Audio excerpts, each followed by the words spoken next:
Amidst North Korean and Russian alliances being baked, Zelensky suggests a new Asian security alliance. We talk about that, and we also explain negotiations between Ukraine and China that are impossible but underway anyway. So good afternoon. These topics in more detail in a daily episode with me, Henry Keane, and UATV English, doing our best to bring the hard truth in easy terms for the whole free world directly from Ukraine as usual. North Korean soldiers were deployed to Kursk, Oblast in late October in preparations to fight alongside Russian troops. U.S. Secretary of State Antony Blinken said during a press conference on October 31st, at least 8,000 North Korean forces have been deployed to Russia, Kursk Oblast, to participate in this war. In his recent post on social media, President of Ukraine Volodymyr Zelensky urged Western allies to develop, I quote, concrete solutions to provide additional support for Ukraine as North Korean troops prepare to engage Ukrainian forces on the battlefield. North Korean troops have not yet engaged in combat, but this is a matter of days, not months. When deployed, they will be pushed forward, sustaining heavy losses as Russia tries to minimize its own troop mobilization. President of Ukraine Volodymyr Zelensky. According to Antony Blinken, Russia has been training North Korean soldiers in artillery, drones and basic infantry operations, including trench clearing, indicating that they fully intend to use these forces in frontline operations, and they will. Trust me on that, without any doubt. Urging Western powers to stand united for Ukraine, Zelensky said that Russian dictator Vladimir Putin was, I quote, testing the world's reaction, end of quote, with the influx of North Korean troops along the country border. Clearly, it is a provocation from Putin's side. Zelensky's comments made ahead of an interview on South Korean television are aimed at encouraging allies, including South Korea, to reconsider their positions in light of the deepening cooperation between Russia and the North Korea.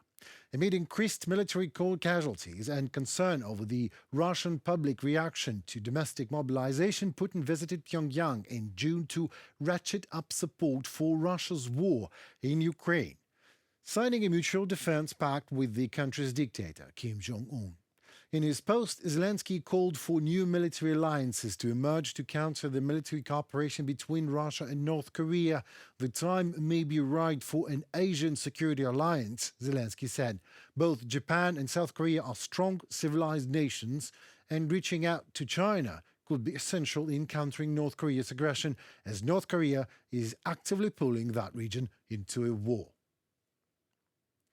Also, what's important to note here, I am surprised by China's silence, says Zelensky. I can't say that China is on our side, but as the original security guarantor, its silence is striking. Zelensky said that on social media. Yet the silence is not absolute. Some negotiations are actually underway. Negotiations between Ukraine and China are impossible, but are underway anyway.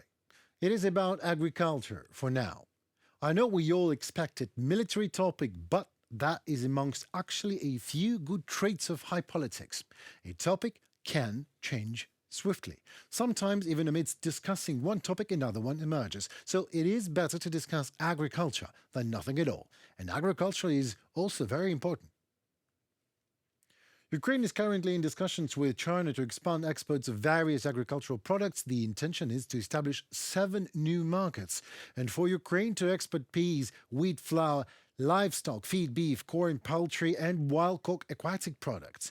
The protocols for these exports are at different stages of development and approval, with the protocol nearing completion in Ukraine and awaiting consideration by Chinese authorities. For now, draft protocols for poultry and fish are also under review, while the protocol for wild-caught aquatic products has passed domestic approval and is pending final approval from China.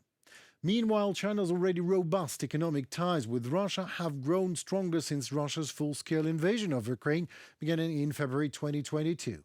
Trade between Russia and China has surged by 121% since 2021, underscoring the Chinese role as Moscow's economic lifeline. China's official position on the war has been neutral, and Beijing has tried to play both sides in order to maximize economic benefit and increase geopolitical influence. Some might say that China stands for Russia and stands against Ukraine. Well, instead of putting hard truth in easy terms, as I usually do, I want to go the other way around this time and start with hard truth, being put in hard truth. Here it is. There is only one thing you have to keep in mind in terms of any negotiations with China. Here it is in a short story for you. Once upon a time, China bought MiG fighter jets from Russia. Large amount, 100. And China paid for these first 5 jets delivered and then cancelled the whole contract. And when frustrated Russians turned to international courts with complaints and claims, the Chinese just paid the penalty. Easy. Like that, no problem. And got its own engineers to dismantle those 5 Russian jets to a last screw and then to reassemble them into Chinese version of an aircraft. And so it became the Chinese version of Russian fighter jet that costs many, many times less than buying Russian jets, even with all the penalties paid. My point is, whatever the discussion you are in with China and whatever it seems to look like, what actually matters is current Chinese interest. As simple as that. Keeping that in mind, Ukraine is doing very well in terms of any negotiations with China by making its own interest align with Chinese as much as possible.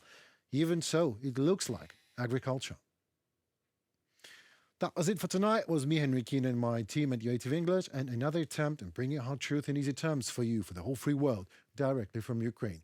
Please do not be shy. Like, subscribe, comment, raise your voice for Ukraine. It matters indeed. Thank you so very much, and goodbye.